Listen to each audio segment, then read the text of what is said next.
വിശ്വാസ പ്രഖ്യാപനം. ഞാൻ കേൾക്കാൻ പോകുന്നത് ദൈവത്തിന്റെ വചനം, യേശു കർത്താവിന്റെ വചനം, പരിശുദ്ധാത്മാവിനാൽ എഴുതപ്പെട്ട വചനം. അതെനിക്ക് ജീവൻ തരും, അതെന്നെ രൂപാന്തരപ്പെടുത്തും. വചനത്താൽ ഞാൻ അനുഗ്രഹം പ്രാപിക്കും, വചനത്താൽ ഞാൻ അനുഗ്രഹം പ്രാപിക്കും, വചനത്താൽ ഞാൻ സമൃദ്ധിയായി അനുഗ്രഹം പ്രാപിക്കും. വേദപുസ്തകം താഴ്ത്തി വെക്കുക, കരങ്ങളെ തട്ടി ദൈവത്തെ സ്തുതിക്കട്ടെ. മർക്കോസ് 9-ാം അധ്യായം 9-10 വാക്യങ്ങൾ കുറിവാക്യമായിട്ടൊന്ന് വായിക്കാം. മർക്കോസ് 9-ാം അധ്യായം 9-10 വാക്യങ്ങൾ.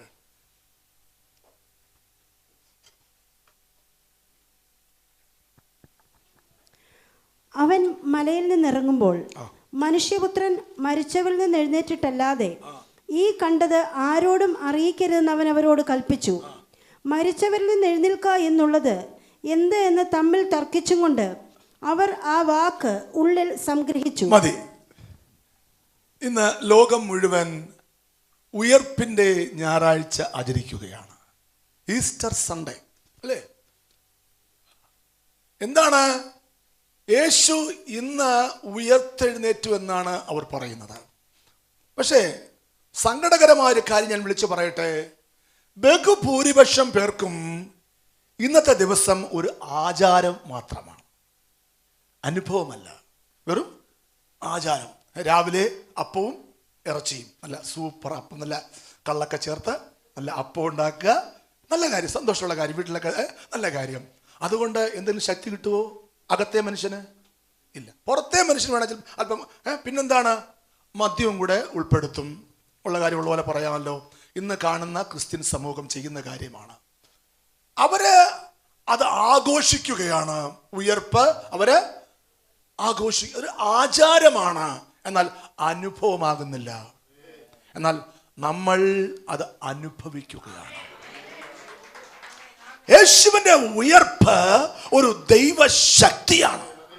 അതിന്റെ പേരാണ് പുനരുത്ഥാന ശക്തി. ഒരമയം പറഞ്ഞാട്ടെ. ഉയർപ്പിൽ സംഭവിച്ച ഏറ്റവും പ്രധാനപ്പെട്ട കാര്യം എന്താണ്? ഞാൻ വെള്ളിയാഴ്ച ചോദിച്ചു, എന്താണ്? കല്ലറ തകർന്നു. ഒരമയം പറഞ്ഞാട്ടെ. ഈ ദുഷ്ടലോകം നിനക്കുമിതേ കല്ലറ പണിയുന്ന ലോകമാണ്. നിന്റെ ചാർച്ചക്കാരാകട്ടെ, ബന്ധുക്കളാകട്ടെ, സഹപ്രവർത്തകരാകട്ടെ, എല്ലാവരുടെയും താല്പര്യം എന്താണ്? നിന്നെ അടക്കണം. നിനക്ക് മീത് എന്തുണ്ടാക്കണം? ഒരു കല്ലറ. എന്നിട്ട് എന്ത് ചെയ്യണം? ഒരു വലിയ കല്ലും കൂടെ ഉരുട്ടി വെക്കണം. അതിന്റെ മുകളിൽ ഒരു മുദ്ര വെക്കണം. മേലാൽ എഴുന്നേക്കാൻ പാടില്ല. പക്ഷേ ഇന്ന് പകൽക്കാലം ദൈവാത്മാവ് പറയുന്നു, യേശുവിന്റെ പുനരുത്ഥാന ശക്തിയാൽ നീ നിറയപ്പെട്ടാൽ ശത്രു ഏതു കല്ലറയും തയ്യാറാക്കട്ടെ, അത് ഗുഹയാക്കിക്കോട്ടെ, അത് കോൺക്രീറ്റ് കല്ലറയായിക്കോട്ടെ, അതിനെയൊക്കെ തകർക്കുവാൻ യേശുവിന്റെ പുനരുത്ഥാന ശക്തിക്ക് കഴിവുണ്ട്, കഴിവുണ്ട്, കഴിവുണ്ട്. വിശ്വസിക്കുന്നവർ ഒന്ന് കരം ചേർത്തടിച്ച് എത്തിയോടെ. യേശുവിന്റെ പുനരുത്ഥാന ശക്തി അതെന്താണ്? അതൊരു അനുഭവമാണ്. അത് കല്ലറയെ തകർക്കുന്ന ശക്തിയാണ്. അത് കാവൽക്കാരെ മരിപ്പിക്കുന്ന ശക്തിയാണ്. നോക്കുക, അവിടെ അവരൊരു കാവൽ വെച്ചു. ആരോ പറഞ്ഞു കൊടുത്തു, യേശു ഉയർത്തെഴുന്നേൽക്കും. അപ്പം അവർ ചിന്തിച്ച കാര്യം എന്നറിയാമോ? ശിഷ്യന്മാരെന്ത് ചെയ്യും? പതുക്കെ രാത്രി വന്നിട്ട് ഈ ജഡം കട്ടുകൊണ്ട് പോയിട്ട് പറയും യേശു ഉയർത്തു. കാര്യം അവരുടെ കാര്യങ്ങൾ അങ്ങനെയാണ്. ശ്രദ്ധിക്കുക, അന്നത്തെ പള്ളിക്കാരും പട്ടക്കാരും എല്ലാം കൃത്രിമങ്ങളിലൂടെയാണ് കാര്യങ്ങൾ. അതേ ചിന്തയാണ് അവരകത്ത് വന്നത്. അവർ ചെയ്യും പോലെ ഇവരും ചെയ്യും. എന്ത് ചെയ്യും? ഈ ശരീരം കട്ടോണ്ട് പോയിട്ട് ഉയർത്തെഴുന്നേറ്റു എന്ന് പറയും. അത് സംഭവിക്കാതിരിക്കാൻ എന്ത് ചെയ്തു? കാവൽ കൂട്ടത്തെ ആക്കി. കാവൽ ഒന്നിനും ഒരാളെ ഒന്നുമല്ല, കാവൽ കൂട്ടം. ഒരു ഗവൺമെന്റ് ആണ് കാര്യങ്ങൾ ചെയ്യുന്നത്. യഹൂദന്മാരാണ്, ഒരു വലിയ സമൂഹമാണ്, നല്ല കാവൽ കൂട്ടങ്ങൾ അവർക്കുണ്ട്. അങ്ങനെ ആക്കി തീർന്നില്ല, ഒരു മുദ്രയും വെച്ചു. ആ മുദ്ര പൊട്ടിക്കുക സാധാരണ കാര്യം. റോമൻ മുദ്രയാണ്. അത് പൊട്ടിക്കണമെങ്കിൽ അതിന് അധികാരപ്പെട്ട വ്യക്തിക്ക് കഴിയൂ. ഏറ്റവും ഭരണാധികാരി, ഏറ്റവും ഉയർന്ന ഉദ്യോഗസ്ഥന് മാത്രമേ അത് പൊട്ടിക്കാൻ കഴിയൂ. മുദ്രയും വെച്ചു. എന്നാൽ സംഭവിച്ച കാര്യം എന്താണ്?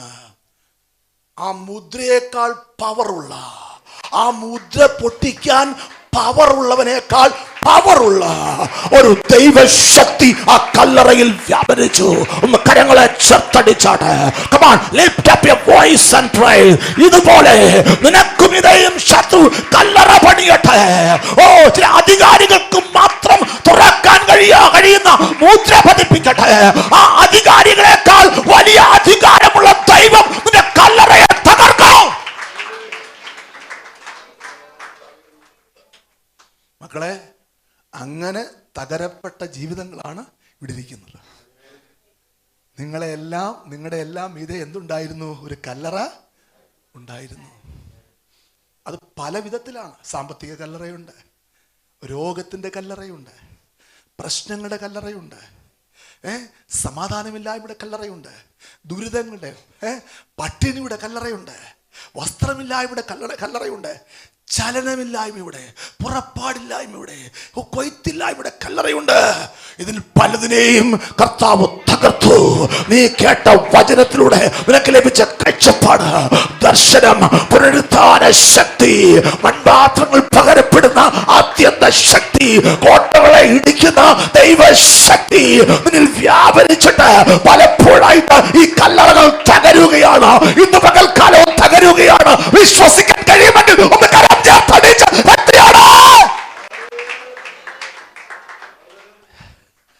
മുമ്പോട്ട് പോകട്ടെ.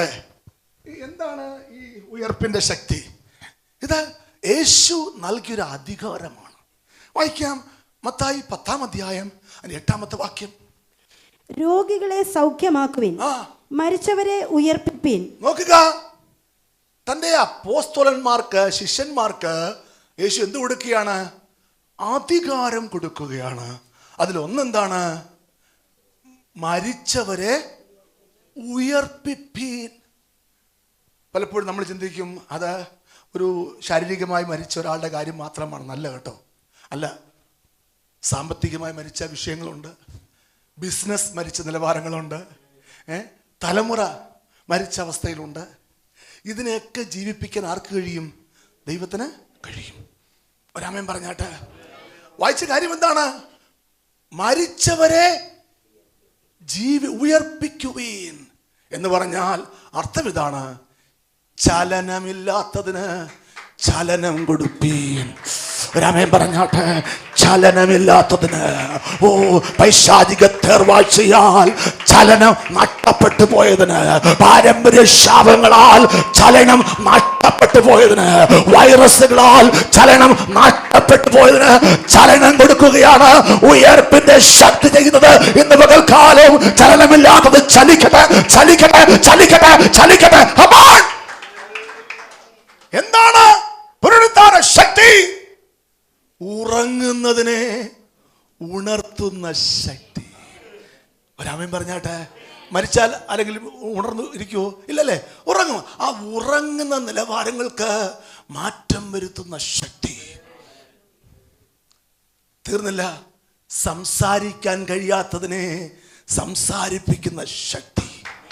നോക്കുക, ഒരു വിധവയുടെ മകൻ, ബാല്യക്കാരൻ മരിച്ചു അല്ലേ? അവനെ പെട്ടിയിലാക്കി എവിടെ കൊണ്ടുപോകാൻ? അടക്കാൻ കൊണ്ടുപോകാൻ. അമ്മ നിലവിളിച്ച് കൂടെയുണ്ട്. എന്നാൽ കാണുന്ന കാഴ്ച എന്താണ്?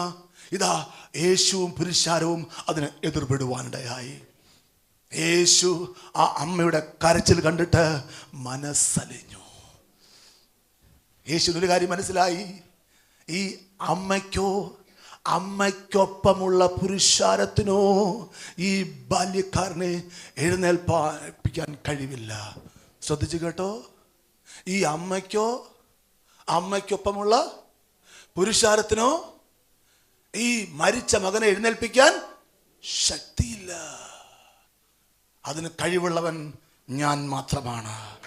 അത് യേശു മനസ്സിലാക്കി. വെറുതെ മക്കളെ ഈ പുരുഷാരം, ഈ അമ്മ കരച്ചിൽ വെറുതെയാണ്. സഹായിപ്പാൻ കഴിവുള്ളവൻ യേശു മാത്രം. എത്ര പേർക്ക് മനസ്സിലാകുന്നു ദൂതന്റെ ആഴം? സഹായിപ്പാൻ കഴിവുള്ളവൻ യേശു മാത്രം. വെറുതെ സമയം പാഴാക്കല്ലേ, അമ്മയെ വിളിച്ച് സമയം പാഴാക്കല്ലേ, പുരുഷാർത്ഥത്തെ വിളിച്ച് സമയം പാഴാക്കല്ലേ. യേശു യേശു യേശു. ഇടയ്ക്കൊരു ദൂത് ഞാൻ പറയട്ടെ മക്കളെ, നിങ്ങൾ ഒരുപാട് പേരെ കാണുന്നവരാണ്. നിങ്ങൾ പ്രാർത്ഥനയ്ക്ക് പോകുന്നതുകൊണ്ട് അവർ പ്രാർത്ഥനയ്ക്ക് വന്നില്ലെങ്കിലും എന്ത് പറയും? പ്രാർത്ഥനാ വിഷയം നിങ്ങളുടെ ഞങ്ങൾക്ക് വരാൻ ഒക്കത്തില്ല കേട്ടോ, ഞങ്ങളുടെ ഇവിടെ ഇങ്ങനെ പ്രതികൂല കുഴപ്പമാ, ഇതൊന്ന് പ്രാർത്ഥിച്ചേക്കണേ.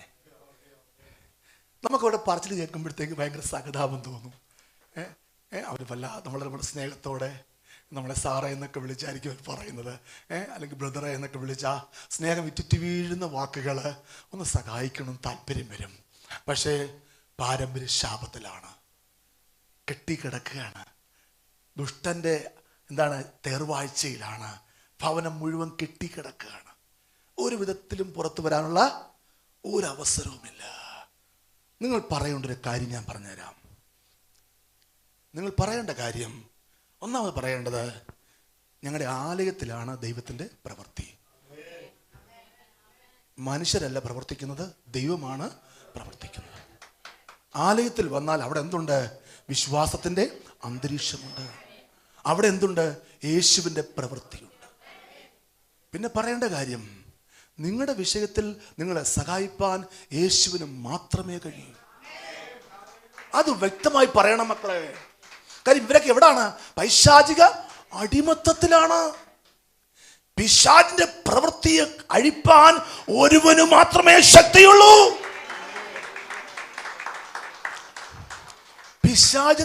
പിശാചിനെ ഒടിപ്പാൻ കഴിവില്ല. കഴിഞ്ഞ ദിവസം ഒരു കള്ളപ്രവാചകന്റെ കാര്യം കേട്ടു. അവൻ പ്രാർത്ഥിക്കുന്നത് ഇരുട്ടത്തിരുന്നാണ്. അവന്റെ സേവ എന്താണ്? പിശാചുമായി ബന്ധപ്പെട്ട അതിനുവേണ്ടിയാണ് കുറെ പേര് സഹായത്തിന് ചെല്ലുന്നത്. പക്ഷേ എന്ത് മനസ്സിലാക്കുന്നില്ല? ഒരു പിശാചിനെ ആട്ടിപ്പായിക്കാൻ കഴിവില്ല. പിശാചിനെ ഉപദ്രവിക്കുവാൻ, പിശാചിനെ ആട്ടിപ്പായിക്കുവാൻ യേശുവിന്റെ നാമത്തിന് മാത്രമേ കഴിയൂ. നിന്റെ എതിരാളി അയൽക്കാരനല്ല, നിന്റെ സഹവിശ്വാസിയല്ല, അടുത്ത് താമസിക്കുന്നതല്ല, അതിനെ ആട്ടിപ്പായിക്കുവാൻ യേശുവിന്റെ നാമത്തിന് മാത്രമേ കഴിയൂ. ഇത് വസ്തുനിഷ്ഠമായിട്ട് നിങ്ങൾ പറയണം. അവർ പറയും എന്താ? അവർ പ്രശ്നം വിവരിക്കും. എന്താണ്? അടുത്ത വീട്ടിൽ താമസിക്കുന്ന ഒരു കുടുംബമുണ്ട്, എപ്പോഴും ബഹളമാണ്, ഞങ്ങളുമായിട്ട് എപ്പോഴും പോട്ടിയാ, ഒരു സൗര്യവും തരത്തില്ല. നിങ്ങൾ പറയണം, അവരല്ല കുഴപ്പം, ദുഷ്ടപിശാച്. അവരെ മാറ്റി താമസിപ്പിച്ചത് കൊണ്ടോ, അവരെ പോലീസ് സ്റ്റേഷനിൽ കയറ്റി കേസെടുപ്പിച്ചത് കൊണ്ട് വല്ല ഗുണമുണ്ടോ? ഇല്ല. എന്നാൽ അവരിൽ വ്യാപരിക്കുന്ന ഒരു ദുഷ്ടശക്തിയുണ്ട്. അതിനെ യേശുവിന്റെ നാമത്തിൽ പിടിച്ചു കെട്ടിയാൽ ഒരു വിജയമുണ്ട്, ഒരു ഉദ്ധാരണമുണ്ട്. അവൻ പിന്നെ ശേഷം മനുഷ്യനാണ്. നിന്റെ എതിരാളി വെറും ശേഷം മനുഷ്യനാണ്. ഒന്ന് കരങ്ങളെ ചേർത്തടിക്ക്. ഇത് പറയണം, വ്യക്തമായി പറയണം. പിന്നെ പറയേണ്ട ഏറ്റവും പ്രധാനപ്പെട്ട കാര്യം, യേശുവേ എന്ന് വിളിച്ച് പ്രാർത്ഥിക്കുക. എന്ത് പറയണം? നിങ്ങൾ യേശുവേ എന്ന് വിളിച്ച് പ്രാർത്ഥിക്കുക. ആരൊക്കെ എപ്പോഴൊക്കെ ഈ നാമം വിളിച്ചപേക്ഷിച്ചോ അവരെല്ലാം ദൈവം സൗഖ്യമാക്കി വിടുവിച്ചു. ഒന്ന് കരങ്ങളെ ചേർത്തടിച്ച് ശക്തിയോടെ സ്തുതിക്കട്ടെ. എന്റെ ദൈവത്തിന് കഴിയാത്ത ഒരു കാര്യമില്ല. വിശ്വസിക്കുമെങ്കിൽ ഉയർപ്പിന്റെ ശക്തി നിന്റെ അകത്ത് വ്യാപരിക്കുകയാണ്. അത് കല്ലറകളെ തകർക്കുകയാണ്, തടവറകളെ തകർക്കുകയാണ്. പൈശാചിക തേർവാഴ്ചയെ അവസാനിപ്പിക്കുകയാണ്. മുമ്പോട്ട് പോകട്ടെ. ഹല്ലേലൂയ. അപ്പോൾ മരിച്ചവനെ ഉയർപ്പിക്കണം, ചലനമില്ലാത്തതിന് ചലനം കൊടുക്കണം, ഉറങ്ങുന്നവനെ ഉണർത്തണം. അതിനുള്ള നിയോഗം, അഭിഷേകം നിന്റെ മേലുണ്ട്. വിശ്വസിക്കുന്നവർക്കായി ഞാൻ ദൈവത്തെ സ്തുതിക്കട്ടെ. ഒരിക്കൽ ഒരു ആള് ശിഷ്യന്മാർ യേശുവിനോട് പറഞ്ഞു, ഞാൻ പോയിട്ട് എൻ്റെ അപ്പനെ അടക്കം ചെയ്തിട്ട് വരാം. യേശു ഒരു മറുപടി കൊടുത്തു. വായിക്കാം. മത്തായി 10-ാം അധ്യായം അതിൻ്റെ 8-ാം വാക്യമാണ്, 8-ാം വാക്യം അല്ലേ? അല്ലേ? മത്തായി 8:22 വായിച്ചാട്ടെ. 8:22. മത്തായി 8:22 വായിക്കാം. യേശു അവനോട്, നീ എൻ്റെ പിന്നാലെ വരിക, മരിച്ചവർ തങ്ങളുടെ മരിച്ചവരെ അടക്കം ചെയ്യട്ടെ എന്ന് പറഞ്ഞു. നോക്കുക, സ്വാഭാവികമായിട്ടും അവൻ്റെ താല്പര്യം നല്ലതാണ്. ഒരു മകൻ എന്ന നിലയിൽ അപ്പനെ അടക്കം ചെയ്യേണ്ടതാണ്, ചുമതലയാണ്, മകൻ്റെ ചുമതലയാണ്. പക്ഷേ യേശു കൊടുത്ത ഉത്തരം വ്യത്യസ്തമാണ്. കാര്യം, ഈ വന്നവൻ യേശുവിൻ്റെ ശിഷ്യനാണ്. അവിടെ എഴുതിയിട്ടുണ്ട്. ആരാണ്? യേശുവിൻ്റെ ശിഷ്യനാണ്. ചില കാര്യങ്ങളിൽ നിനക്ക് നിയോഗം കിട്ടിയെങ്കിൽ അതൊരു തെരഞ്ഞെടുപ്പാണ്. നിന്റെ അപ്പനേക്കാൾ സ്ഥാനം അതിനായിരിക്കണം. ഞാൻ വളരെ ആഴമേറിയ ദൂത് പറയുകയാണ്. പ്രത്യേകിച്ച് ഒരു സത്യസഭയുടെ ഭാഗമായിട്ട് ഈ പട്ടണത്തിൽ നിന്നെ ആക്കിയിരിക്കുന്നുവെങ്കിൽ അതൊരു നിയോഗമാണ്. പല കാര്യങ്ങൾ പലരും പറഞ്ഞു എന്ന് വരാം. നിന്റെ അപ്പനെ അടക്കണ്ടേ, അവിടെ പോകണ്ടേ, നീ സ്നാനപ്പെട്ടത് അവിടെയല്ലേ, അവിടെയല്ലേ വരേണ്ടത്, അങ്ങനെയല്ലേ ഇങ്ങനെയല്ലേ, നമ്മളെ അങ്ങ് ബ്രെയിൻ വാഷ് ചെയ്യും. പറയണം, ഇതൊന്നുമല്ല, ദൈവം ഒരു നിയോഗം തന്നതാണ്. സത്യാലയത്തിൽ ദൈവം എന്നെ നിയോഗിച്ചതാണ് സത്യ. അതുകൊണ്ട് ഈ നിയോഗം വിട്ട് ഇടത്തോട്ടോ വലത്തോട്ടോ ഞാൻ മാറത്തില്ല. ഒന്ന് കരങ്ങളെ ചേർത്തടിച്ചാട്ട്, ഇതൊരു ശക്തമായ നിയോഗമാണ്. അവൻ പറയാണ്, ഞാൻ പോയിട്ട് എൻ്റെ അപ്പനെ അടക്കിയിട്ട്, ശരിയാ പോയിട്ട് വാ മോനെ, നീ പറഞ്ഞ കാര്യം അങ്ങനെയാണോ പറഞ്ഞത് യേശു? മരിച്ചവർ തങ്ങളുടെ മരിച്ചവരെ അടക്കം ചെയ്യട്ടെ. അതിൻ്റെ അർത്ഥം എന്താണ്? നീ മരിച്ചവനല്ല. ഒരു ആമേൻ പറഞ്ഞാട്ടെ. നീ ശിഷ്യനെങ്കിൽ നീ ആരല്ല? നീ മരിച്ചവനല്ല. നീ മരിച്ചതിനെ പോലും ജീവിപ്പിക്കേണ്ടവനാണ്. ഒന്ന് കരങ്ങളെ ചേർത്തടിച്ചാട്ട്, മരിച്ചതിനെ അടക്കം ചെയ്യട്ടെ.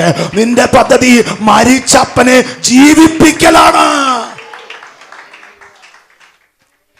അതിൻ്റെ അർത്ഥം ഇതാണ്. വാസ്തവത്തിൽ ഒരു മത പണ്ഡിതൻ പറഞ്ഞ കാര്യപ്രകാരമാണ്. ആ അപ്പൻ മരിച്ചിട്ടില്ല, വയസ്സായിരിക്കുകയാണ്. സെഞ്ചുറി അടിക്കാൻ വേണ്ടി ഇപ്പൊ പുള്ളിയുടെ പരിപാടി എന്താണ്? സെഞ്ചുറി അടിച്ച് അപ്പനെ അടക്കി വളരെ കൂളായിട്ട് കർത്താവിൻ്റെ വിലയ്ക്ക് വരാം, അല്ലേ? അപ്പോഴേക്കും എത്രയോ ആത്മാക്കൾ നശിച്ചു പോയിരിക്കും. അപ്പോഴേക്കും ദേശം നാശത്തിലേക്ക് പോയിരിക്കും.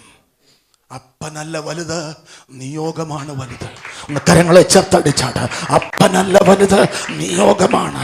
അമ്മയല്ല വലുത്, നിയോഗമാണ്. പ്രസ്ഥാനങ്ങളല്ല വലുത്, നിയോഗമാണ്. സംഘടനകളല്ല വലുത്, നിയോഗമാണ്. പണമല്ല വലുത്, നിയോഗമാണ്. പണമല്ല വലുത്, വലുത്, നിയോഗമാണ്. കുലദൈവങ്ങളല്ല വലുത്, നിയോഗം. ദൈവത്തിന്റെ നിയോഗത്താൽ സത്യാലയത്തിലായിരിക്കുന്നവളെ നിന്നെ മാനിക്കാൻ ദൈവത്തിന് പദ്ധതിയുണ്ട്. അല്പം കാത്തിരിക്ക്, വലിയ വിശാലത വരുന്നുണ്ട്. ഹല്ലേലൂയ. യേശു പറഞ്ഞു, മരിച്ചവർ തങ്ങളുടെ മരിച്ചവരെ അടക്കം ചെയ്യട്ടെ. ഒരു ചോദ്യം ചോദിക്കട്ടെ, മരിച്ചവർ തങ്ങളുടെ മരിച്ചവരെ അടക്കം ചെയ്യുമെങ്കിൽ ജീവനുള്ളവർ തങ്ങളുടെ ജീവനുള്ളവരെ എന്തു ചെയ്യും? ഉണർത്തും, ഉയർത്തും, ജീവിപ്പിക്കും. ഒന്ന് കരങ്ങളെ ചേർത്തടിച്ചാട്ട്, നിങ്ങൾ ജീവനുള്ളവരാണ്. ജീവനുള്ളവരെ ഉണർത്ത്, സഹവിശ്വാസിയെ ഉണർത്ത്, നിങ്ങളുടെ പാസ്റ്ററെ ഉണർത്ത്. നിന്റെ നിയോഗം അതാണ്. ജീവനുള്ളതിനെ ഉണർത്തട്ടെ, ഒരുക്കട്ടെ, എഴുന്നേൽപ്പിക്കട്ടെ, ചലിപ്പിക്കട്ടെ. ഒന്ന് കരങ്ങളെ ചേർത്തടിച്ച് എത്തിയോടെ. നിങ്ങൾ കേൾക്കുന്നത് ഉയർപ്പിന്റെ ദൂത്.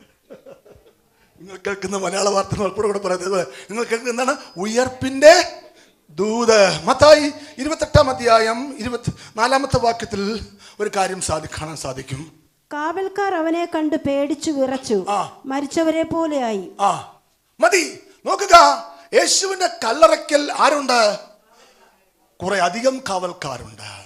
പക്ഷേ ഉയർപ്പിന്റെ ശക്തി വെളിപ്പെട്ടപ്പോൾ അവരാരായി മാറി? മരിച്ചവരെ പോലെയായി. ഒരാമേൻ പറഞ്ഞാട്ടെ. നിന്റെ കാവൽക്കാർ മരിക്കട്ടെ, നീ ഉയർക്കട്ടെ. ഒന്ന് കരങ്ങളെ ചേർത്തടിച്ചാട്. നിന്റെ കാവൽക്കാർ മരിക്കട്ടെ. ഓ, നിന്നെ ഒതുക്കാൻ നോക്കുന്നവൻ മരിക്കട്ടെ, നീ ഉയർക്കട്ടെ. ഓ, പ്രസ്ഥാനങ്ങൾ മരിക്കട്ടെ, നീ ഉയർക്കട്ടെ. അസൂയക്കാരൻ മരിക്കട്ടെ, നീ ഉയർക്കട്ടെ. ഉയർപ്പിന്റെ ശക്തി കല്ലറകളെ തകർക്കട്ടെ. നിങ്ങൾ കേൾക്കുന്നത് ഉയർപ്പിന്റെ ദൂതുകൾ. വായിക്കാം, മർക്കോസ് 12-ാം അധ്യായം 25-ാമത്തെ വാക്യം.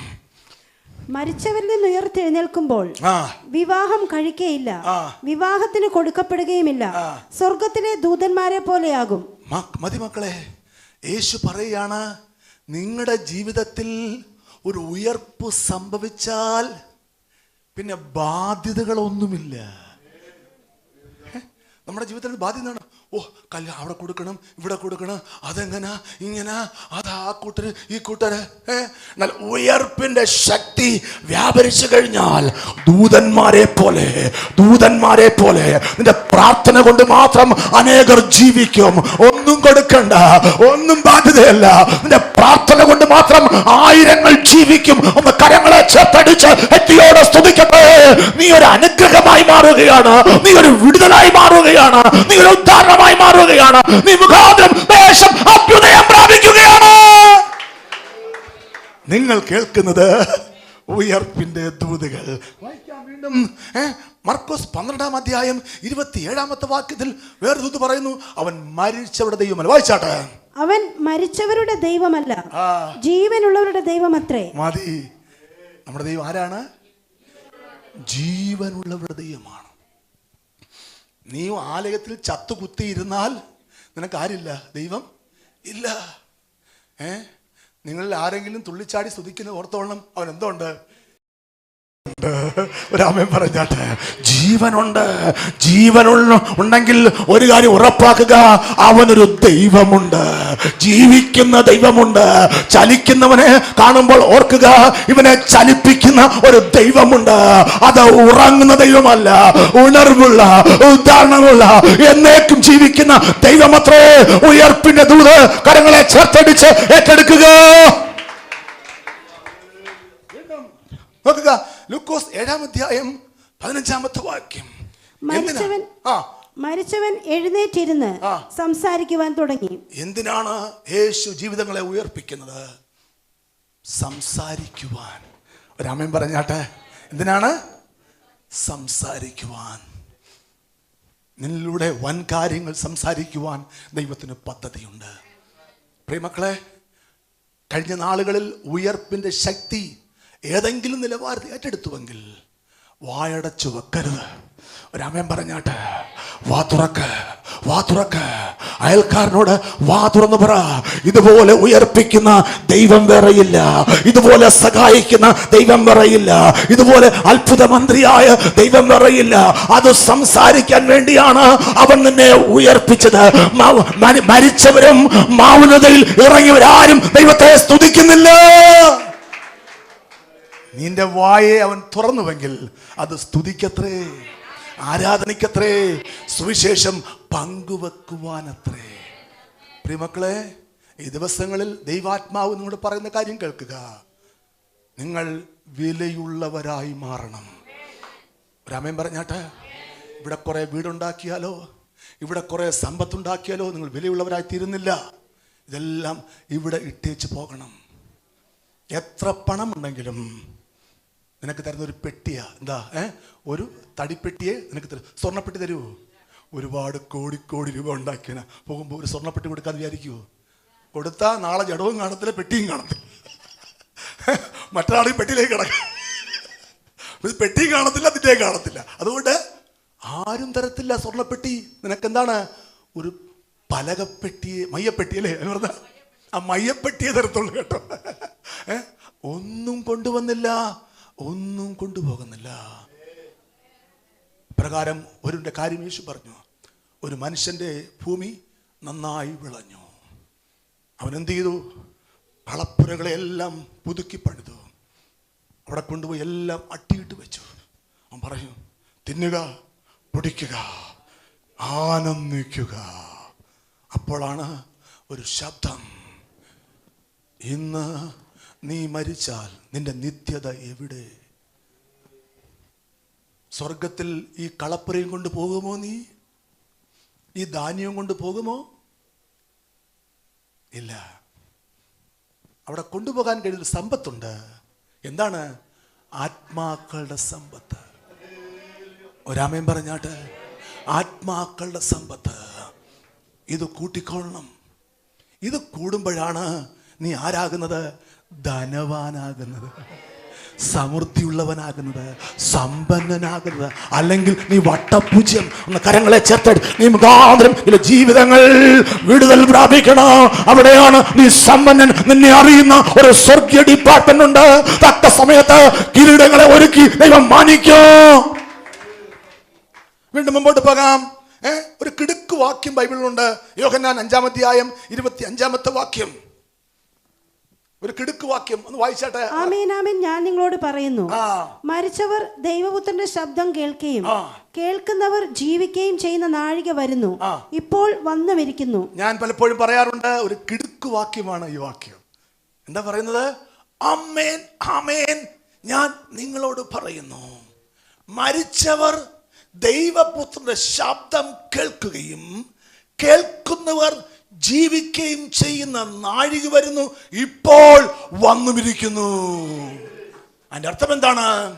യേശുവിന്റെ വാക്കുകൾക്ക് മരിച്ചവനെ ഉയർപ്പിക്കാൻ ശക്തിയുണ്ട്. ഒന്ന് കരങ്ങളെ ചേർത്തടിച്ചാട്ടെ. ലോകം മരിപ്പിച്ചവനെ, പ്രസ്ഥാനം മരിപ്പിച്ചവനെ, സംഘടനകൾ മരിപ്പിച്ചവനെ, സഹവിശ്വാസി മരിപ്പിച്ചവനെ, അയൽക്കാരൻ മരിപ്പിച്ചവനെ, ബന്ധുക്കൾ മരിപ്പിച്ചവനെ ഉയർപ്പിക്കുവാൻ യേശുവിന്റെ വചനത്തിന് ശക്തിയുണ്ട്. അവിടെ പറയുന്ന അവസാനത്തെ വാക്ക് ആരെ കുറിച്ചാണെന്നറിയാമോ? ആ വാക്യത്തിന്റെ അവസാന വാക്ക് കണ്ടോ? ഇപ്പോൾ. അത് ആരെ കുറിച്ചാ? ചവിട്ടി കൂട്ടി ഞാൻ. നമ്മളെ കുറിച്ച്. ആരെ കുറിച്ചാ? ഇപ്പോൾ വന്നിരിക്കുന്നു.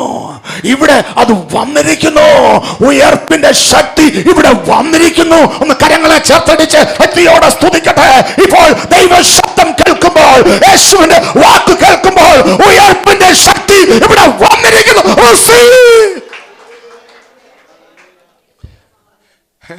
ഈ മോളിയാൻ്റെ കൂടെ തെറ്റ് പറയുമ്പോഴേ നമുക്കെല്ലാം ശരി പഠിക്കാൻ സഹായിക്കുന്നുണ്ട് കേട്ടോ. അതൊരു കാര്യമാണ്.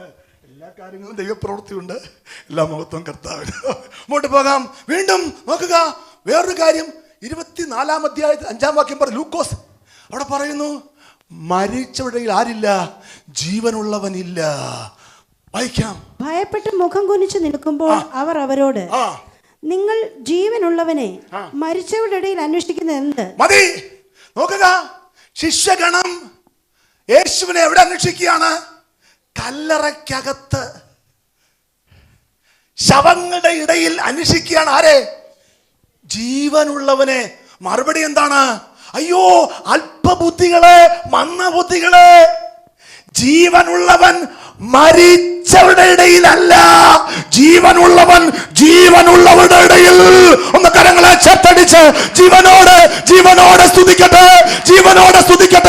ജീവനുള്ളവൻ നമ്മുടെ മധ്യേ പുറപ്പെട്ടു വരട്ടെ. പ്രിയമക്കളെ, നിങ്ങളുടെ ആലയത്തെ നിങ്ങൾ തിരിച്ചറിയണം. ഇത് ജീവനുള്ളവരുടെ സ്ഥലമാണ്. ഹല്ലേലൂയ.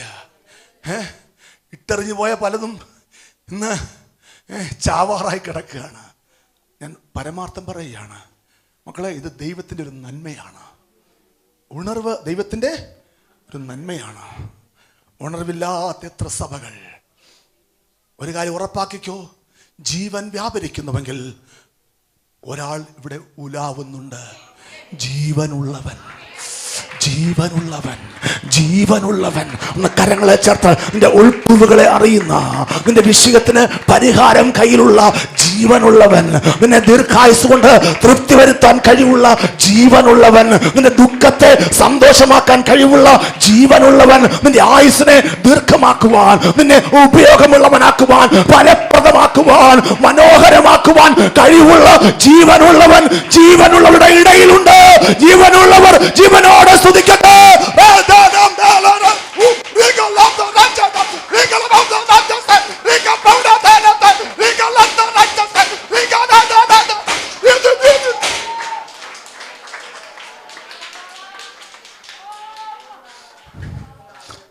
നിങ്ങൾ കേൾക്കുന്നത് ഉയർപ്പിന്റെ ദൂതുകൾ. യോഹന്നാൻ 11 അധ്യായം 43-44 വാക്യങ്ങൾ വായിച്ചാട്ട്. ഇങ്ങനെ പറഞ്ഞിട്ടവൻ ലാസറേ പുറത്തു വരിക എന്ന് ഉറക്കെ വിളിച്ചു. മരിച്ചവൻ പുറത്തു വന്നു. മതി. ചില മരിച്ചതിനെ വിളിച്ച് ജീവനോടെ പുറത്തു കൊണ്ടുവരാൻ യേശുവിന് കഴിവുണ്ട്. ഒരാഗ്രഹം വേണം. നീ ഇവിടെ ഉണ്ടായിരുന്നെങ്കിൽ എൻ്റെ സഹോദരൻ മരിക്കുകയില്ലായിരുന്നു. ആ ഒരു അറിവും നിശ്ചയവും നിന്റെ അകത്ത് വേണം. ഞാൻ ഈ സ്റ്റെല്ലാനിയുടെ കാര്യം പലപ്പോഴും ഓർക്കാറുണ്ട്. വേറെ കൊണ്ട് പറയല്ല, നല്ല ജഗജലന്മാരായ ആങ്ങളമാർ എത്രയോ ജീവിതങ്ങളാണ് മരണത്തിന് അടിമപ്പെട്ടത്. അവരൊന്നും ഈ ആലയത്തിലായിരുന്നെങ്കിൽ ഇപ്പോഴെങ്ങും മരിക്കത്തില്ല. ഞാൻ ഒരു പരമാർത്ഥം പറയുകയാണ്. ഈ മകൾ ഇന്ന് ജീവിക്കുന്നെങ്കിൽ ഈ ആലയത്തിൻ്റെ ആനുകൂല്യമാണ്. അങ്ങനെ നിങ്ങളിൽ പലരും ഒരാമയും പറഞ്ഞോട്ടെ. മക്കളെ, ഒരു ഗ്യാരണ്ടിയുമില്ല ഇന്ന് ഈ ലോകത്തിൽ ജീവന്. ഒരു ഗ്യാരണ്ടിയുമില്ല. ആശുപത്രികളിൽ ആതുര സേവനമല്ല, ബിസിനസ്. ഒരു ഡോക്ടർ ആത്മാർത്ഥത കാണിച്ചാൽ അവനെ ബോഡിക്കുമ്പോ നിന്റെ സേവനം ഇവിടെ വേണ്ട. കൈമുറിച്ച് വരുന്നവനെ 2 കൈയും നിന്നെ കൊണ്ട് ഓപ്പറേറ്റ് ചെയ്യാൻ കഴിയുമെങ്കിൽ 1 ലക്ഷം രൂപ ചെലവുള്ള ഓപ്പറേഷൻ 50 ലക്ഷമാക്കി ഉയർത്താൻ കഴിയുമെങ്കിൽ നിന്നെ ഇവിടെ വേണം. അല്ലെങ്കിൽ നിന്നെ വേണ്ട. ആതുര സേവനമല്ല ഇന്ന്, എല്ലാം ബിസിനസ്സാണ്. ജീവന് യാതൊരു വിലയുമില്ലാത്ത കാലം. പ്രിയമക്കളെ, അതുകൊണ്ടാണ് കൂടെ ഞാൻ പറയുന്നത്, ഒരു പ്രാർത്ഥന ശക്തമാകണം. ഒരു പ്രാർത്ഥന ശക്തമാകണം. എന്ത്? മനുഷ്യകരങ്ങളിൽ എന്നെ ഏൽപ്പിക്കരുതേ. ഒരു പ്രാർത്ഥന എല്ലാവരും പ്രാർത്ഥിക്കണം. മനുഷ്യകരങ്ങളിൽ എന്നെ ഏൽപ്പിക്കരുതേ. മനുഷ്യകരങ്ങളിൽ എന്നെ ഏൽപ്പിക്കരുത്. പ്രിയമക്കളെ, വെറുതെ പറയുകയല്ല. നിങ്ങൾ പറയും, പാസ്റ്ററെ വാർദ്ധക്യമായ രോഗം വരത്തില്ലേ, ആശുപത്രി വേണ്ടേ? ഞാൻ ചോദിക്കട്ടെ, മോശ ഏത് ആശുപത്രി പോയി? അബ്രഹാം ഏത് ആശുപത്രി പോയി? ഇങ്ങനെ വായിക്കുന്നു മോശയെ കുറിച്ച്. അവൻ മരിക്കുമ്പോൾ അവന് കണ്ണും മങ്ങിയില്ല, ദേഹബലം കുറഞ്ഞില്ല. മക്കളെ, നിന്നെ അവസാന നിമിഷം വരെ ചികിത്സിക്കുവാൻ ഈ ദൈവത്തിന് കഴിയും.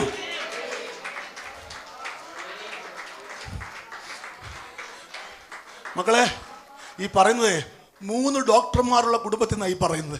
എൻ്റെ വീട്ടിൽ 3 ഡോക്ടർമാരുണ്ട്. ഞാനും ഡോക്ടറാണല്ലോ, സ്പിരിച്വൽ ഡോക്ടർ. അതിലെ ഏറ്റവും വലിയ ഡോക്ടർ. ഒരു അമ്മയും പറഞ്ഞാട്ടെ, 3 ഡോക്ടർമാരുള്ള കുടുംബത്തെ വിളിച്ചു പറയുന്നത്, നിന്റെ പ്രാർത്ഥന എന്തായിരിക്കണം? മനുഷ്യകരങ്ങളിൽ ഏൽപ്പിക്കപ്പെടരുത്. കരങ്ങളെ ചേർത്തടിച്ച് മനുഷ്യകരങ്ങളിൽ ഏൽപ്പിക്കപ്പെടരുത്. മനുഷ്യകരങ്ങളിൽ നീ എന്നെ ചികിത്സിക്കണം, നിനക്ക് കഴിയും. അവസാന നിമിഷം വരെ ആരോഗ്യത്തോടെ എന്നെ ചികിത്സിക്കാൻ ദൈവത്തിന് കഴിയും. ഞാൻ ചോദിക്കട്ടെ മക്കളെ, നിങ്ങൾ അനിൽ അംബാനിയുടെ മകളാണെങ്കിൽ നിങ്ങൾക്കൊരു പ്രയാസം വന്നാൽ ഏറ്റവും നല്ല ചികിത്സ നിങ്ങൾക്ക് ലഭ്യമാകത്തില്ലേ? അതുമോ? തീർച്ചയായും. നിങ്ങളുടെ കാലിന് ഒരു സ്വാധീനക്കുറവ്, അവർ അന്വേഷിക്കും ലോകത്ത് ഏറ്റവും അധികം എല്ലിന് ചികിത്സയുള്ള സ്ഥലം ഏതാണ്? ഏത് ഹോസ്പിറ്റലാണ്? ഏത് ഡോക്ടറാണ്? വിമാനത്തിൽ അവിടെ എത്തിക്കുമോ? നിങ്ങൾ അതിനേക്കാൾ സമ്പന്നരാണ്. ഒരാമയും പറഞ്ഞാട്ടെ. നിങ്ങൾക്കറിയത്തില്ല നിങ്ങളുടെ അപ്പന്റെ സമ്പത്തിനെ കുറിച്ച്. നിങ്ങൾ അതിനേക്കാൾ സമ്പന്നരാണ്. പക്ഷേ നീ ക്ലെയിം ചെയ്യുന്നില്ല. നീ പറഞ്ഞെന്താ? ലോകത്തല്ലേ, വയസ്സായില്ലേ, ഇതൊക്കെ ഉള്ളതാ. അതുകൊണ്ട് അപ്പുറത്തെ വീട്ടിലെ ശോശാമ കിടക്കുന്ന കണ്ടില്ലേ, 8 വർഷമായിട്ട് ഒരു കിടപ്പാ. ഞാൻ ഇത്രയും കിടന്നില്ലല്ലോ, അത് മതി. അങ്ങനല്ല ചിന്തിക്കേണ്ടത്. എൻ്റെ ദൈവം സകലത്തെയും സൃഷ്ടിച്ചവനാണ്. എന്നെ മാത്രമായി പ്രത്യേകമായി ചികിത്സിക്കാൻ ദൈവത്തിന് കഴിയും. ഞാൻ കുടിക്കുന്ന വെള്ളത്തെ എനിക്കുള്ള ഔഷധമാക്കുവാൻ ദൈവത്തിന് കഴിയും. എന്നെ ജയത്തോടെ നടത്തുവാൻ സമൂഹത്തിൽ ഞാൻ നടക്കുന്നത് കാണുമ്പോൾ ദൈവനാമം മഹത്വപ്പെടും.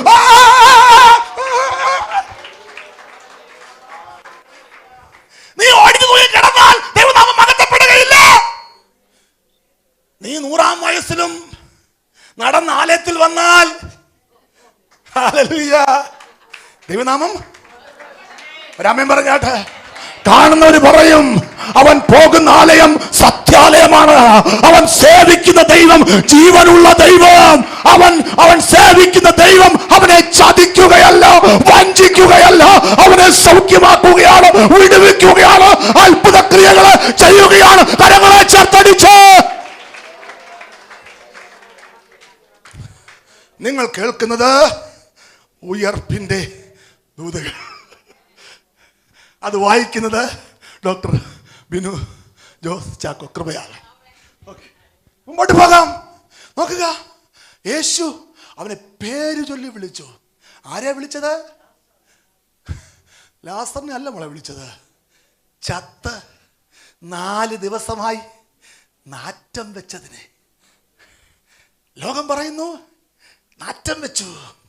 ഒരു നാറ്റം വെച്ചല്ലേ, ഞാൻ വിചാരിച്ചു ഇപ്പോഴങ്ങണ്ട് അടക്കിയതേ ഉള്ളെന്ന് എന്നാണോ യേശു പറഞ്ഞത്? അത് ഗവനിച്ചില്ല ആര്? യേശു. നിന്റെ പ്രതികൂലങ്ങളോ തടസ്സങ്ങളൊന്നും യേശുവിന് വിഷയമല്ല. ഒരാമൻ പറയാൻ കഴിയുമോ? നിന്റെ പരാജയങ്ങൾ യേശുവിന് വിഷയമല്ല, നിന്റെ തടസ്സങ്ങൾ യേശുവിന് വിഷയമല്ല, നിന്റെ അസൂയക്കാർ യേശുവിന് വിഷയമല്ല. അവൻ ഉയർപ്പിക്കാൻ ഒരു മുടിവെടുത്തെങ്കിൽ അവനത് ചെയ്തേ മടങ്ങിപ്പോകും. ലാസറേ പുറത്തു വരിക, ലാസറേ പുറത്തു വരിക, ലാസറേ പുറത്തു വരിക. ലാസർ പുറത്തു വന്നു. നോക്കുക, ആ പട്ടണത്തിന്റെ പേരെന്തായിരുന്നു അതുവരെ? ബെഥാന്യ. അങ്ങനെ പറഞ്ഞാൽ പോരാ, മാർത്തയും മറിയയും പാർത്ത ബെഥാന്യ. പക്ഷേ 12-ാം അധ്യായം ആരംഭിക്കുമ്പോൾ അങ്ങനെയാണ് പറയുന്നത് ബെഥാന്യയെ കുറിച്ച്. എന്നാൽ 11-ാം അധ്യായം ആരംഭിക്കുമ്പോൾ 12-ാം അധ്യായം ആരംഭിക്കുമ്പോഴോ വായിച്ചേ, 12-ാം അധ്യായം 1-ാമത്തെ വാക്യം. യേശു മരിച്ചവരിൽ നിന്ന് ഉയർപ്പിച്ച ലാസർ പാർത്ത ബെഥാനിയയിലേക്ക്. ഏത് ബെഥാന്യ? യേശു ഉയർപ്പിച്ച ലാസർ പാർത്ത ബെഥാന്യ. ഓ, ഉയർപ്പിന്റെ ശക്തി നിന്റെ കുടുംബത്തിൽ വെളിപ്പെട്ടാൽ നാടിന്റെ പേര് പോലും നീ മുഖാന്തരം രൂപാന്തരപ്പെടും, മാറ്റപ്പെടും. ഓ, നാമധേയ നാമങ്ങൾ മാറിയിട്ട്, പരാജയത്തിന്റെ നാമങ്ങൾ മാറിയിട്ട് ഉയർപ്പിന്റെ ദൂത് ചേർത്ത് നിന്റെ നാട് അറിയപ്പെടും. നീ മുഖാന്തരം നിന്നിൽ വ്യാപരിക്കുന്ന ദൈവശക്തി മുഖാന്തരം. നിങ്ങൾ കേൾക്കുന്നത് ഉയർപ്പിന്റെ. വേഗത്തിൽ നിർത്താം 2 കാര്യം കൂടെ. അബ്രഹാമിൽ ഒരു വിശ്വാസം വ്യാപരിച്ചു. നമുക്കറിയാം, അബ്രഹാം പരദേശിയായി പാർത്ത സ്ഥലത്താണ് അനുഗ്രഹം പ്രാപിച്ചത്. നമ്മളിവിടുന്ന് നേരെ ഗൾഫിൽ പോവുക, ആദ്യമായിട്ട് ഗൾഫിൽ പോവുക, ഒരു 6 മാസത്തേക്ക് ഒന്നും മനസ്സിലാകത്തില്ല. ഉള്ള കാര്യം ഞാൻ പറയാം. 6 മാസത്തേക്ക് ഒരു അടിമയെ പോലെ ജോലി ചെയ്യാൻ, അതല്ലാതെ ഒന്നും മനസ്സിലാകത്തില്ല. പക്ഷേ നോക്കുക, അബ്രഹാം എവിടെ? പരദേശിയാണ്, പുതിയ നാട്ടിലാണ്. സ്വന്തം സഹോദരൻ പോലും വലിയ താല്പര്യമുണ്ട് കാണിക്കുന്നില്ല. ഇടയന്മാർ തമ്മിൽ എപ്പോഴും വഴക്കാണ്. ലോത്തിന്റെ ഭാര്യ അതിനേക്കാൾ കുഴപ്പമാണ്. അവളാണ് എല്ലാത്തിനും ചരട് വലിക്കുന്നത് കേട്ടോ. അണ്ടർഗ്രൗണ്ട് പരിപാടിയാണ് ലോത്തിന്റെ ഭാര്യ. അവൾ വിചാരിച്ചു ആരും അറിയത്തില്ലെന്ന് കേട്ടോ. മക്കളെ, കാണുന്നൊരു ദൈവമുണ്ട്. അണ്ടർഗ്രൗണ്ട് പരിപാടിക്കൊന്നും പോകല്ലേ. ഒരു പച്ചയായ ജീവിതം വേണം, തുറന്ന പുസ്തകമായിരിക്കണം, അടിയിൽ കൂടെ വില വെക്കരുത്. അവസാനം ഉപ്പ് തൂണായി പോകും. ഒരങ്ങളെ ചേർത്തടിച്ച് ഹെട്ടിയോട്. എല്ലാവരും കുറ്റം പറഞ്ഞ ആരെന്നറിയാമോ? ലോത്തിനെ. എന്താ, ഇയാൾക്ക് ബുദ്ധിയൊന്നുമില്ലെന്ന്, ചുമ്മാ ഇയാളാ കുഴപ്പമുണ്ടാക്കുന്നത്. പക്ഷെ ആരാ അടി? ലോത്തിന്റെ ഭാര്യ. ഒരു ദിവസം അവൾ ആരായി മാറി? ഉപ്പ് തൂണായി മാറി. അപ്പോഴാണ് മനസ്സിലായത് ഇവളായിരുന്നല്ലേ കുഴപ്പം. മക്കളെ, അഗ്നിജാലത്തുള്ള ദൈവമുണ്ട്. വളരെ സൂക്ഷ്മതയോട് വേണം എല്ലാ കാര്യങ്ങളും ചെയ്യുവാൻ. ദൂരക്കാഴ്ച അത്യന്താപേക്ഷിതമായ കാര്യമാണ്. എല്ലാം കാണുന്നൊരു ദൈവമുണ്ട്, എല്ലാം അറിയുന്നൊരു ദൈവമുണ്ട്. ദൈവമാണ് കാര്യങ്ങളെ ക്രമീകരിക്കുന്നത്. മനുഷ്യൻ തടസ്സം കൊണ്ടുവന്നാൽ അത് തടസ്സമാകത്തില്ല. മനുഷ്യൻ ഒതുക്കാൻ നോക്കിയാൽ അത് ഒതുക്കലാകത്തില്ല. ഒരു വഴി ദൈവം തുറക്കും. ഹല്ലേലൂയ. ഒരു കാര്യം പ്രത്യേകിച്ച് ഓർക്കുക, ആരെങ്കിലും പാര പണിയുന്നെങ്കിൽ അത് കാണുന്ന ദൈവം അവനെ ഉയർത്താൻ അസാധാരണ വഴി തുറക്കും. രാമൻ പറഞ്ഞാട്ടെ, എനിക്ക് ഒരുപാട് അനുഭവം ഉണ്ട് കേട്ടോ, ഒരുപാട് അനുഭവം. എല്ലാം പറയാനൊക്കത്തില്ല. ഞാൻ ഒരു കാര്യം ഓർക്കുന്നു, എൻ്റെ കൊച്ചു കാണിലെ ഒരു ചെറിയ അനുഭവം ഞാൻ പറയട്ടെ. ഞാൻ നല്ലൊരു NCC കേഡറ്റായിരുന്നു. കേരളത്തിൽ നിന്ന് തിരഞ്ഞെടുക്കപ്പെട്ട ഇന്ത്യയെ വലിയ മാർച്ചായ രാജ്പഥ് മാർച്ചിൽ പങ്കെടുക്കുവാൻ യോഗ്യത കിട്ടിയൊരു NCC കേഡറ്റായിരുന്നു ഞാൻ അന്നത്തെ കാലത്ത്. ഇന്ത്യൻ പ്രസിഡന്റുമായിട്ടും പ്രധാനമന്ത്രിയുമായിട്ടും കേരള ഗവർണറുമായിട്ടും മുഖ്യമന്ത്രിയുമായിട്ടും അതുപോലെ വിദ്യാഭ്യാസ മന്ത്രിയുമായിട്ടൊക്കെ ഇരുന്ന് ആഹാരം കഴിക്കാനുള്ള അവസരം എനിക്ക് കിട്ടിയിട്ടുണ്ട്. നോക്കുക, അന്ന് ഒരു നല്ല ചാൻസ് വന്നു എനിക്ക്. എന്താണ്? Youth exchange programme. അന്ന് എനിക്ക് ഇത്ര വിശ്വാസമില്ല, കൊച്ചു വിശ്വാസമാണ്. പക്ഷെ അന്നും കൃപയാൽ എൻ്റെ അകത്ത് നല്ല ബലവത്തായ ഒരു വിശ്വാസമുണ്ട്. അപ്പോൾ അതിൻ്റെ ഇൻ്റർവ്യൂ ഡൽഹിയിൽ വെച്ചായിരുന്നു. ഞാൻ നല്ല പെർഫോമൻസ് നടത്തി, ഞാൻ സെലക്റ്റഡായി. അവർ പറഞ്ഞു, യു ആർ സെലക്റ്റഡ്, നിങ്ങൾക്ക് 2 മാസം കഴിയുമ്പോൾ നിങ്ങൾക്ക് എല്ലാം റെഡിയാകും. നിങ്ങളിവിടെ പോകണം, സിംഗപ്പൂർ പോയിട്ട് സുഖമായിട്ട് 1 മാസം താമസിക്കുക, അല്ല 2 ആഴ്ച താമസിക്കുക. ചിലവെല്ലാം ആര് നോക്കും? അവിടുത്തെ ഗവൺമെൻറ് നോക്കും. അവിടുത്തെ ആൾക്കാരുടെ ചിലവ് ഇവിടുത്തെ ഗവൺമെൻറ് ആണ്. യൂത്ത് എക്സ്ചേഞ്ച്, അവിടുന്ന് ഒരു ബാച്ച് ഇങ്ങോട്ട് വരും, ഇവിടുന്ന് ഒരു ബാച്ച് അങ്ങോട്ട് പോകും. ഞാനെല്ലാം കാലിലൊക്കെ മരുന്നൊക്കെ തേച്ച് ഇങ്ങനെ ഇരിക്കുക, സിംഗപ്പൂർ എങ്കിൽ സിംഗപ്പൂർ. അപ്പോൾ കാണാൻ ഒരു വാർത്ത വരുന്നു, ഞാനല്ല പോകുന്നത്, കേണലിൻ്റെ മകളാണ് പോകുന്നത്. എനിക്ക് ആര് പണിഞ്ഞു? കേണല് പാര പണിഞ്ഞു. വല്ലാതെ ദുഃഖം തോന്നി മക്കളെ.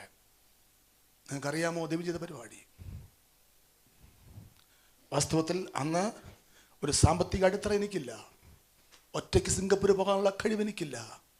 പക്ഷേ അതേ സമയത്ത് ഞാൻ നിങ്ങൾക്ക് വിശ്വാസം വരാൻ വേണ്ടി പറയുകയാണ്, അതേ സമയത്ത് ഒരു ആത്മീയ കൂട്ടായ്മയ്ക്ക് അതേ സ്ഥലത്ത് പോകുവാൻ, സിംഗപ്പൂരിൽ പോകുവാൻ അവസരം ദൈവം ഒരുക്കി.